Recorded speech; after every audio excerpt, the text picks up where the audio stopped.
para a igreja. Vamos lá. Ageu, capítulo 1. No segundo ano do rei Dário, no sexto mês, no primeiro dia do mês, veio a palavra do Senhor por intermédio do profeta Ageu, a Zorobabel, filho de Salatiel, governador de Judá, e a Josué, filho de Josadaque, o sumo sacerdote, dizendo: assim fala o Senhor dos exércitos. Este povo diz: não veio ainda o tempo em que a casa do Senhor deve ser edificada. Veio, pois, a palavra do Senhor por intermédio do profeta Ageu, dizendo: acaso é tempo de habitardes vós em casas apaineladas, enquanto esta casa permanece em ruínas? Ora, pois, assim diz o Senhor dos exércitos: considerai o vosso passado. Tendes semeado muito e recolhido pouco. Comeis, mas não chega para fartar-vos. Bebeis, mas não dá para saciar-vos. Vestivos, mas ninguém se aquece. E o que recebe salário, recebe-o para pô-lo num saquetel furado.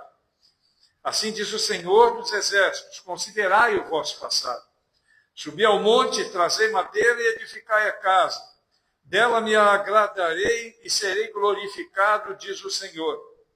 Esperastes o muito, e eis que veio a ser pouco.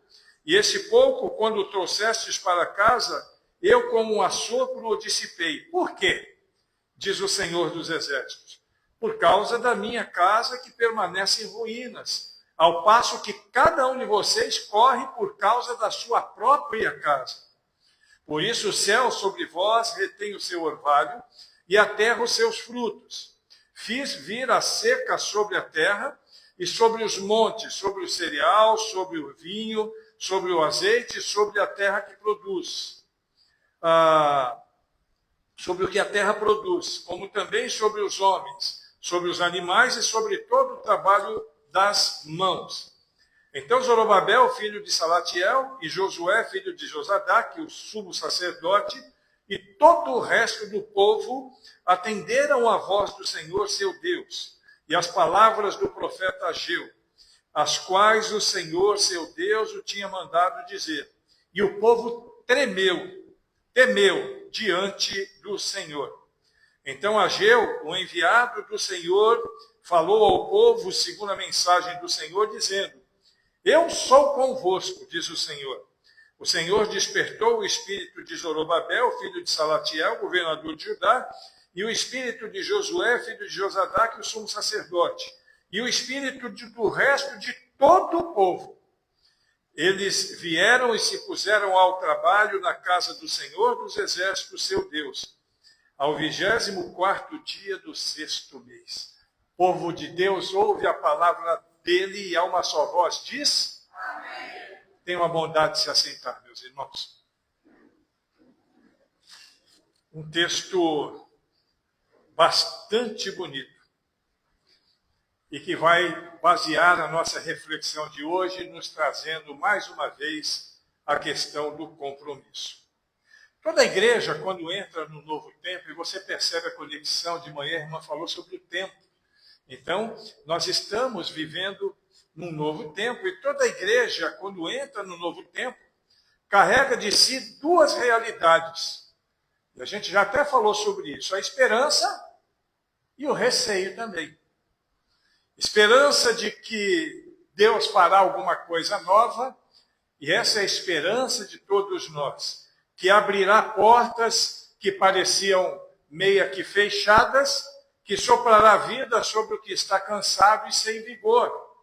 Mas não somente isso, trará receio também. Medo de repetir frustrações antigas, que porventura tenham alcançado os irmãos.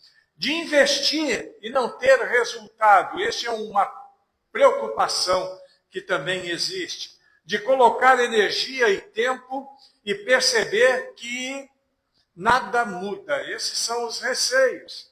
E esse receio nos faz caminhar, muitas vezes, com passos pequenos. Tipo marcar passo, né? Quem é militar sabe o que é marcar passo.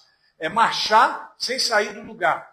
Às vezes, a igreja marca passo ou tem alguns passos muito tímidos, muito pequenos.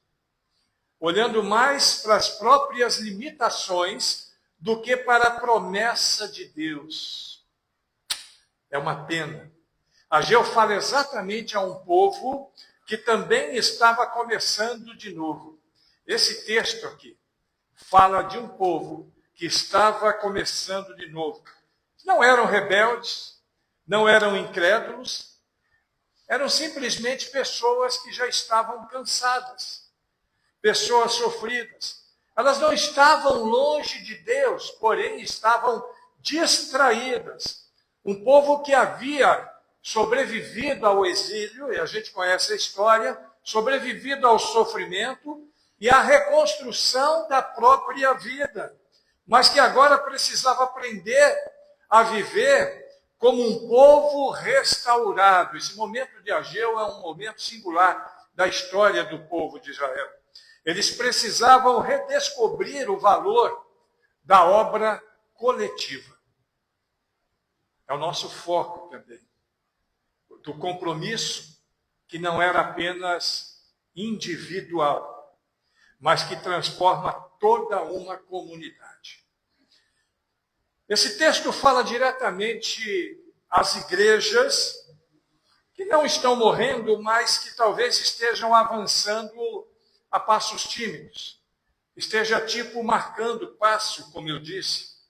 Igrejas que funcionam, igrejas em que as pessoas cultuam, que as pessoas sobrevivem, mas que ainda, de fato, não decidiram caminhar juntos de verdade, do jeito que Deus planejou a igreja, porque a igreja é planejamento divino. Nós temos que entender isso. Essa igreja não existe porque um dia os irmãos lá na Monte Sinai decidiram vir para uma congregação e começar um trabalho novo. Essa igreja existe porque Deus decidiu implantar esse trabalho nesse lugar.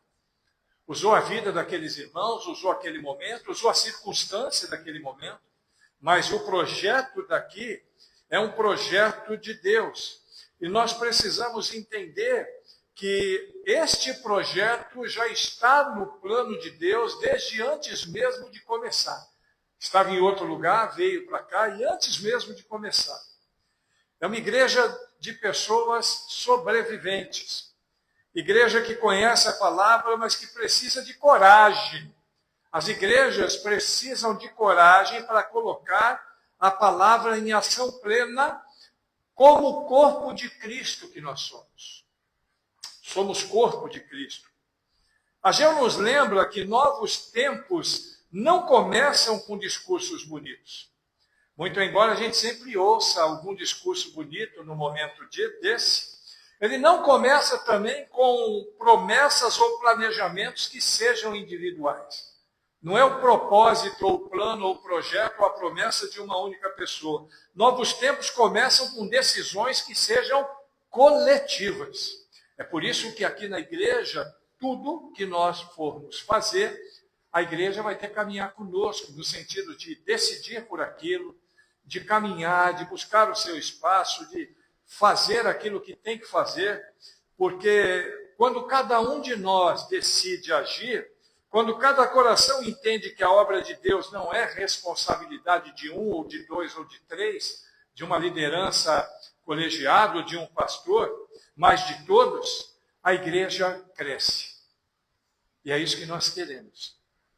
Hoje nós queremos olhar mais uma vez para este chamado, sentir o peso e a beleza desse compromisso coletivo, o qual nós estamos desafiando aqui, culto após culto. Eu acho que se eu falei aqui 6 vezes, 4 vezes pelo menos, foi sobre isso. E a gente precisa entender isso. E aí nós precisamos perguntar a nós mesmos se nós já estamos prontos para dar esse passo. E eu pergunto para você agora, você está pronto para dar esse passo? Essa é a pergunta. Será que nós estamos dispostos a colocar a mão na obra do Senhor, mesmo se os caminhos parecerem incertos? Mesmo que tudo parecer incerto, estamos dispostos a ser um povo unido e não apenas indivíduos isolados? Nós não podemos ser ilhas. Nós temos que ser continente. Todo mundo junto. e não pessoas isoladas. Claro que nós temos a nossa individualidade e vamos continuar tendo a nossa individualidade, cada um tem os seus gostos particulares, cada um pensa na sua forma de pensar, cada um tem a sua própria cosmovisão, mas enquanto igreja nós temos que estar articulados. E é sobre isso que eu quero falar nessa noite. Está comigo? Diga amém. Primeira questão para a nossa reflexão desse domingo. A obra de Deus trava quando cada um cuida apenas do seu pedaço. Preste atenção nisso. A obra de Deus, ela trava quando cada um cuida apenas do seu pedaço. Ageu, capítulo 1, dos versículos 2 a 4, nós lemos. Assim diz o Senhor dos Exércitos. Este povo afirma, ainda não chegou o tempo de reconstruir a casa do Senhor. Por isso a palavra do Senhor veio novamente por meio do profeta Ageu. E olha o que Deus diz. Acaso o tempo de vocês morarem em casas de fino acabamento é tempo de vocês morarem em casa de fino acabamento enquanto essa casa continua destruída? Em outras palavras, vocês têm as casas de vocês, pessoalmente, particularmente, top. E acha que não é hora de mexer na casa em que nós nos reunimos? Olha que coisa interessante. E aí o povo dizia, ainda não é tempo. Ainda não é tempo. Mas essa frase, ela nos revela algo extremamente profundo. Não é apenas prudência. Alguém vai dizer que é prudência. Não, os irmãos estão prudentes, porque de repente ainda não é a hora. Estamos esperando a hora certa para isso. Não é não, irmãos. Aqui nesse caso, e no caso de muitas igrejas, é mais do que prudência, é acomodação. A igreja, assim como aquele povo, às vezes fica acomodado. Aquele povo, eles haviam passado por grandes desafios durante a caminhada deles. Sobreviveram ao exílio, tiveram que reconstruir suas vidas, e agora buscavam apenas estabilidade, mas eles buscavam estabilidade pessoal. Eles estavam muito preocupados consigo mesmo. O problema não era construir suas casas, o problema era construir apenas suas casas. Essa é a situação. Está dando para entender? Quem está comigo aí? Esse é o caminho. Esse é o retrato que encontramos com frequência em muitas de nossas igrejas. Igrejas principalmente pequenas ou igrejas que estejam em transição. Cada um faz a sua parte mínima. Cada um faz o mínimo que pode. Não está disposto a se doar um pouco mais. Um cuida do ministério, o ministério que tem. Outro cuida da família. Outro cuida da rotina. E nada disso é errado. Cuidar da família, da rotina, do ministério, está certo. Mas quando o projeto de Deus deixa de ser prioridade de todos nós, a obra fica travada, a obra fica paralisada por culpa nossa. Amém? Perceba que no texto que nós lemos, Deus não acusa com raiva. Não é isso que Deus faz. Ele questiona com amor. Ele mostra o contraste quando ele fala aí no versículo que nós acabamos de ler. Vocês estão confortáveis, mas a minha obra permanece em ruínas. Parafraseando o que foi dito ali. É um alerta silencioso, irmãos, que ecoa ainda hoje nas nossas comunidades e que ecoa no dia de hoje nesta igreja, na nossa igreja. É como se acontecesse na prática. Quando a igreja entra no modo sobrevivência, e eu vou chamar de modo sobrevivência, o compromisso ele se torna seletivo.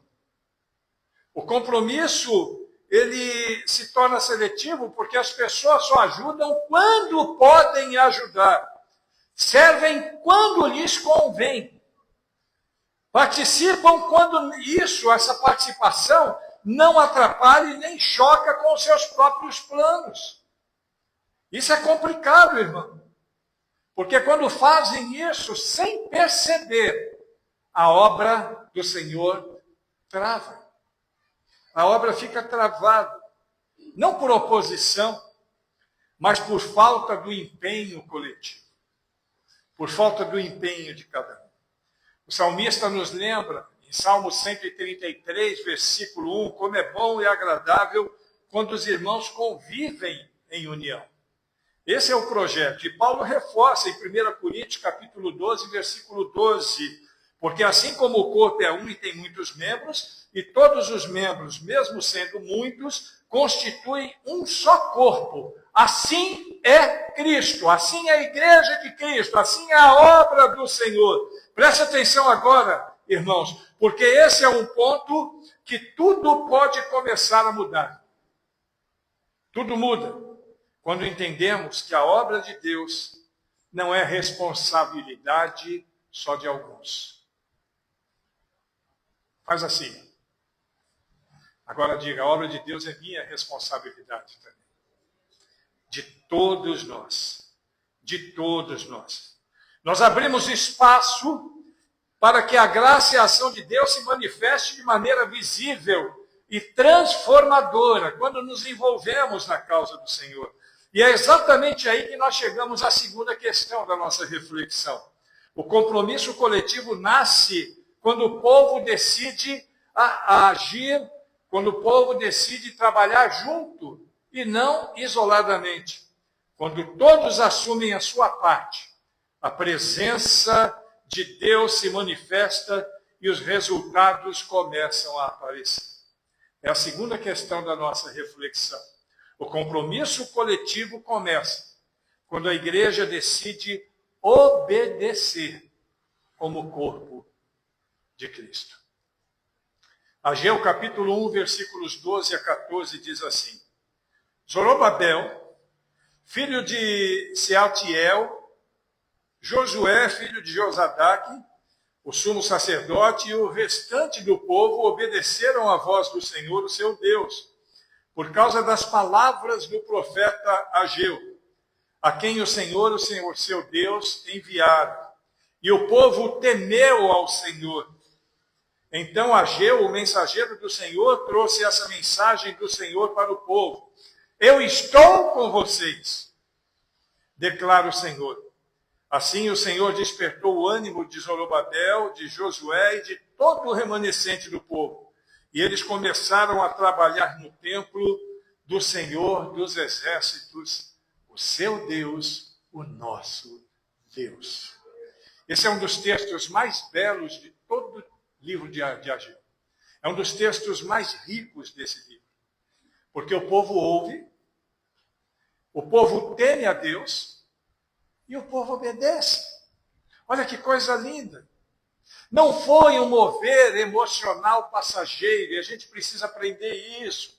Foi um despertar consciente. Líderes e povo caminhavam agora na mesma direção. Isso precisa acontecer conosco. Isso é fundamental para a igreja em novos tempos pastorais. Eu estou chegando agora, irmãos. E todos nós aqui queremos ver essa igreja crescer. Eu não estou muito preocupado com o crescimento numérico nesse primeiro momento. Nesse primeiro momento, nós queremos consolidar a vida dos irmãos. Fundamentar a vida dos irmãos naquilo que Deus tem para a sua igreja. E eu quero dizer para vocês, irmãos, acredite no que eu vou dizer. Não basta o pastor ter uma visão. É claro que eu tenho uma visão espiritual para essa igreja. Uma visão construída em 32 anos de ministério.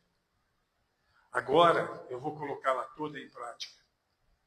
Não basta que a liderança concorde. E a liderança me trouxe, porque antes, nas primeiras conversas, eu mostrei um pouco do projeto. E a liderança concordou. A obra de Deus, ela só vai avançar de verdade, irmãos, quando todo o povo junto, toda a igreja decidir agir. E olha, eu vou dizer um negócio para você, presta bem atenção. A nossa visão espiritual para essa igreja não é uma visão para que os irmãos vejam como espectadores, como coadjuvantes. É uma visão que envolve todos nós aqui, todos protagonistas, cada um de nós aqui. E o compromisso ele vai deixar de ser individual e se tornar comunitário. Hebreus capítulo 10, versículo 25 diz assim: não deixemos de reunirmos como igreja, segundo o costume de alguns, mas animemo-nos uns aos outros, e tanto mais quando vedes que se aproxima aquele dia. Hebreus 10, 25. Quando aquele povo decide agir, Deus fala uma frase curta, direta, grossa e poderosa: eu estou com vocês. Deus está conosco, irmãos. Ele está conosco. Perceba que essa promessa não veio antes da obediência, veio depois. Deus não se manifestou na inércia, enquanto aquele povo estava parado, não houve a manifestação poderosa. Ele se manifesta no caminho, caminhando, andando, na ação conjunta, na coragem de cada um de colocar a mão na obra. O Senhor despertou o espírito do povo. Ele fortalece quem dá o primeiro passo. Ele acompanha quem decide assumir suas responsabilidades. Não tenha medo, irmãos. Não tenha medo. Tem como botar o ventilador aqui? Está um pouco. Já está ali já, né? Tá bom. Não tenha medo não, irmão, em nome de Jesus Cristo. Nada que você assumir, absolutamente nada, você vai ter que fazer sozinho. É Jesus quem diz: eis que estou convosco todos os dias. Ele está conosco. Essa é uma força que não é apenas externa, é um despertar interno. Um ânimo renovado que só surge quando a comunidade se levanta junto. Essa é a nossa expectativa. É isso que nós esperamos. Hebreus capítulo 10, versículo 24 diz assim: e consideremo-nos uns aos outros para nos estimularmos ao amor e às boas obras. Unidade não nasce de simpatia, não nasce de afinidade, nasce de decisão, irmãos. A unidade, ela nasce de decisão. O crescimento espiritual não depende apenas do pastor, preste atenção nisso. Nem de uma diretoria que seja engajada como essa diretoria é. Se a sua expectativa é essa, você apostou errado, vamos dizer assim. Porque isso não depende só do pastor, nem só da diretoria. O crescimento espiritual acontece quando cada membro, cada um, entende que a obra é de todo o corpo. A obra é minha, a obra é sua, é sua, é sua, é sua. E todos nós precisamos estar envolvidos nessa questão. Quando todos decidem caminhar juntos, com limitações, é claro, Deus se compromete com essa comunidade. Ele fortalece, Ele capacita e Ele nos conduz. E é nesse ponto que percebemos a beleza de Deus agir no meio da obediência coletiva.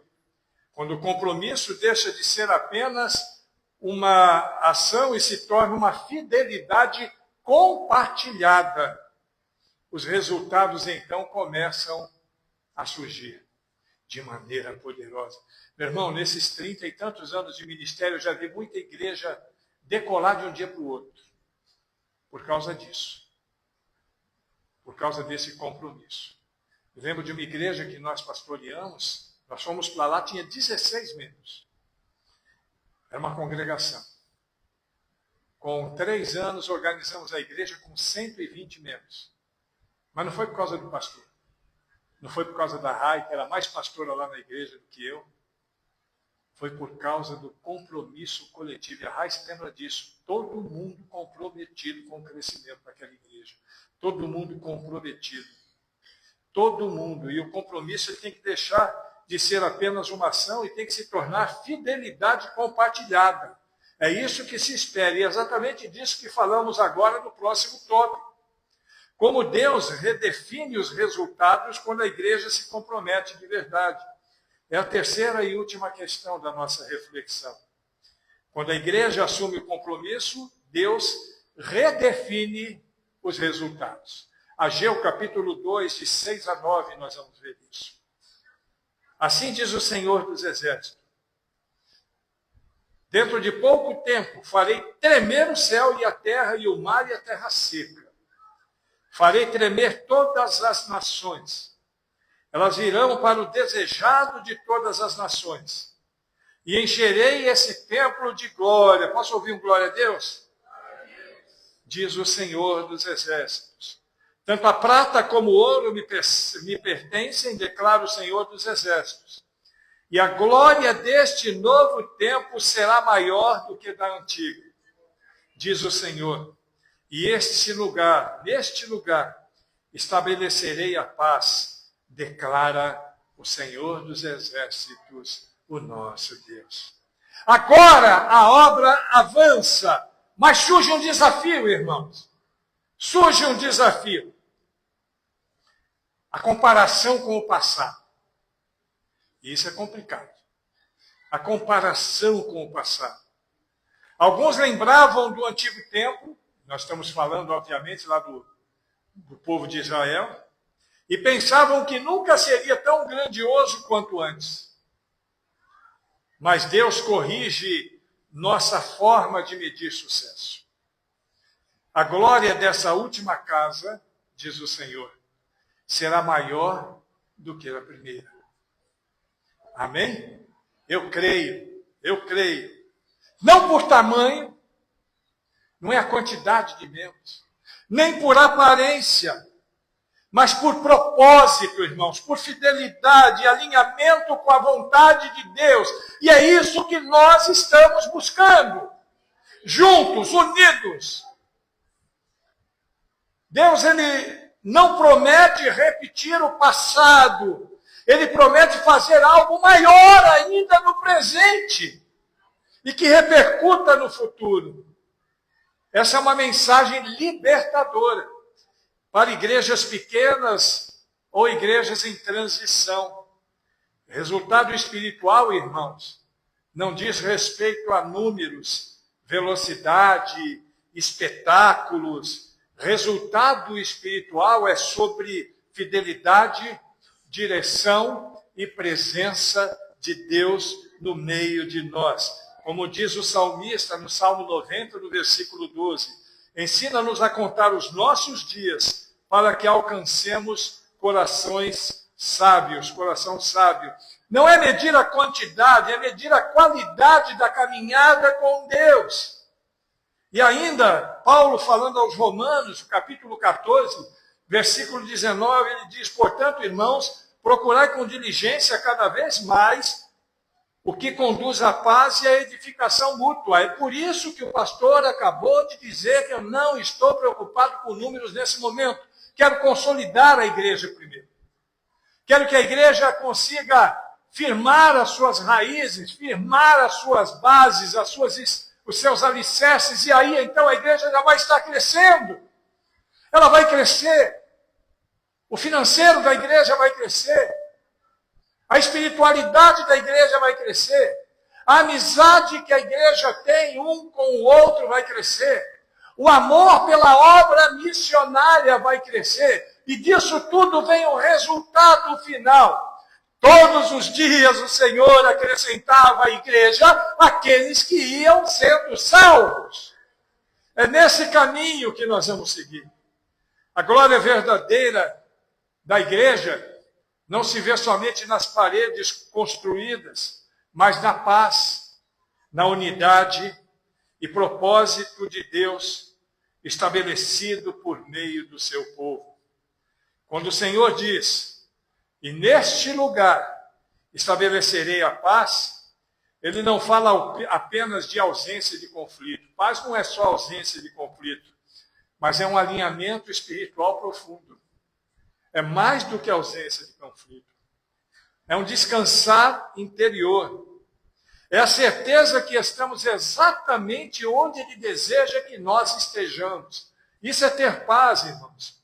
Resultados espirituais, eles aparecem de verdade quando a igreja deixa de medir sucesso pelos critérios humanos e passa a medir fidelidade, compromisso e obediência. Não é o que o povo diz. Aquela igreja tem 500 membros, aquela igreja tem 1.000 membros, não importa. Podemos ser uma igreja de 50 membros cheia da unção de Deus. Claro que a igreja vai crescer. O Papai do Céu nos colocou num lugar estratégico, num bairro estratégico, já nos deu um terreno do lado, vai nos dar o outro aqui também, quem sabe até a casa lá de trás. Nós vamos crescer, não sei quando, não tenho pressa, mas eu sei que a igreja terá um resultado espiritual aprazível, na medida que nós, juntos, celebrarmos a comunhão na presença do Senhor. Não se engane, irmão. Uma igreja comprometida, ela pode ser pequena em números, mas grande no impacto que ela causa. Pode ter certeza disso. Cada passo que nós dermos juntos, cada esforço coletivo, cada decisão de obedecer vai transformar o presente e preparar o futuro que Deus tem prometido para nós todos os dias. Eu vivo nessa promessa de Deus, irmãos. Falava com a minha esposa hoje. Talvez uma das menores igrejas que eu já pastoreei, mas eu nunca me senti tão em casa como eu tenho me sentido aqui. Porque eu acredito que Deus tem dado essa direção para nós. É exatamente isso que nos leva à reflexão final dessa noite. Quando entendemos que cada passo no corpo gera resultados que vão além do que podemos ver, aí nós percebemos que o compromisso coletivo não apenas move a obra de Deus, mas redefine a nossa própria experiência com Deus, com os irmãos, e a glória de Deus entre nós. Vimos juntos que Deus não trabalha sozinho. Se Deus quisesse, Ele não precisava, aliás, Ele não precisa de nenhum de nós. Mas aprove ao Senhor nos envolver na sua casa, na sua causa. Ele se alegra quando o povo inteiro decide caminhar junto, quando cada membro entende que a obra de Deus é coletiva. Aprendemos com Ageu nesta noite, e eu espero que você saia daqui com esse aprendizado, de que a obra travada não é fruto da falta de recursos, mas de prioridades desalinhadas. Vimos também que a verdadeira mudança começa quando a igreja decide ouvir. É naquele momento que Deus diz, estamos juntos, vamos nessa. E quando isso acontece, Deus não apenas nos acompanha, Ele redefine os resultados. Todos eles. A glória que Ele promete não é medida, irmãos, pelo tamanho, pelo ouro, pela prata, pelo nosso recurso na conta bancária, pelo número de membros arrolados, mas se define pelo empenho e pela união do seu povo. Ele transforma pequenos esforços coletivos em grandes impactos na comunidade. E quando eu digo comunidade, obviamente estou falando conosco também. Ele toma passos limitados e os multiplica para o cumprimento da sua vontade. Nesse novo tempo, irmãos, cada decisão de servir, cada ato de obedecer, cada passo dado em conjunto, será semente plantada com resultados no futuro que só Deus mesmo pode revelar. Não sei o que tem para nós no futuro. Pode ser até que a gente nem complete um ano de ministério aqui e Jesus venha nos buscar. Pode ser. Mas enquanto essa igreja estiver na terra, seremos a igreja militante. Trabalharemos pela paz, pela unidade, pelo propósito de estar na presença de Deus, não dependendo, é o que a irmã falou de manhã, não dependendo de circunstâncias perfeitas, mas de um compromisso do corpo inteiro. Portanto, eu te convido, irmãos, e agora eu quero que você feche os seus olhos e curve a sua cabeça. E eu te convido, preste atenção no que eu vou te falar. Não olhe apenas para os obstáculos ou para o tamanho da obra que temos na frente. Olha para a oportunidade de ser parte de algo maior. Algo que Deus mesmo garante transformar. Te convido a estender a sua mão, porque cada mão estendida, cada atitude de fé, cada coração alinhado ao propósito de Deus, gerará frutos que ultrapassarão todas as expectativas humanas. Eu te convido que nós, como igreja, sejamos esta igreja. Que esse seja o nosso corpo. Que esse seja o lugar onde a obediência coletiva não apenas vai construir paredes, mas, acima de tudo, vai construir vidas. Mas, para que isso aconteça, eu te convido a se envolver nessa obra coletiva. Olha para dentro de si agora e veja o que você pode fazer como parte do corpo de Cristo aqui. O que é que você pode melhorar? Eu tenho feito minhas reflexões e, apesar dos 37 anos de vida cristã, eu percebo que tem muita coisa que eu tenho que melhorar. Todos os dias. Quando eu acordo e quando eu vou dormir. Quando estou refletindo sozinho ou quando eu tomo um puxão de orelha da minha esposa. Todos os dias eu estou refletindo. Todos os dias eu estou buscando entender o que Deus tem para mim.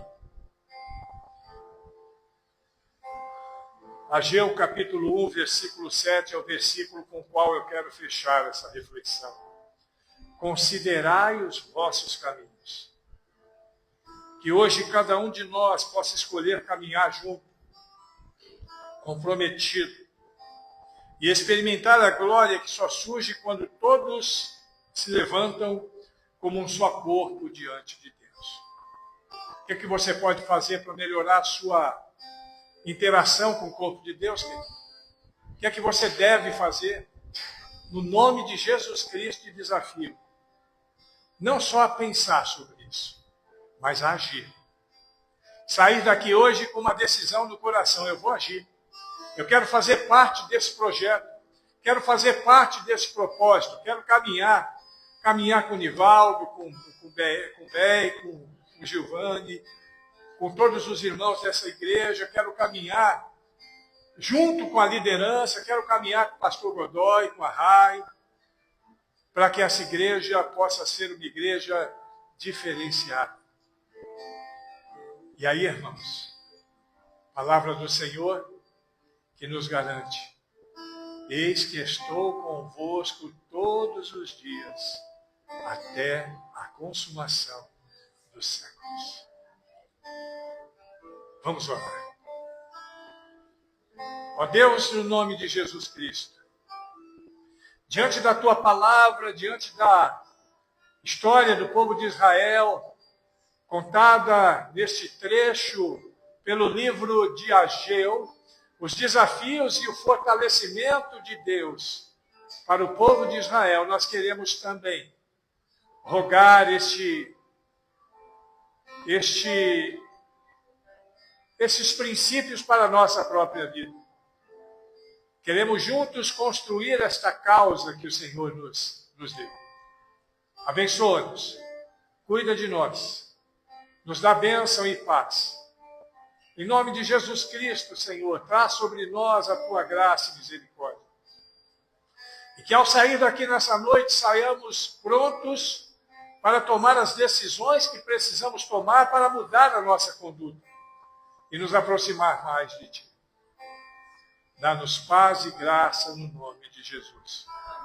E que o amor de Deus Pai, a graça maravilhosa, tremenda de Jesus Cristo e as consolações do Espírito Santo de Deus estejam sobre nós e sobre todo o povo de Deus espalhado pela superfície da terra.